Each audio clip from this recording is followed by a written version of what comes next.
হচ্ছে পাথর, শয়তানকে পাথর মেরে নিচে নামার রাস্তা, এখান থেকে মিনা যাওয়ার রাস্তা।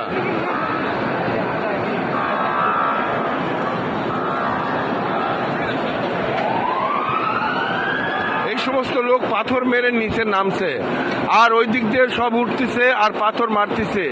মিনায় যারা যাবে এই পথ দিয়েই যেতে হবে।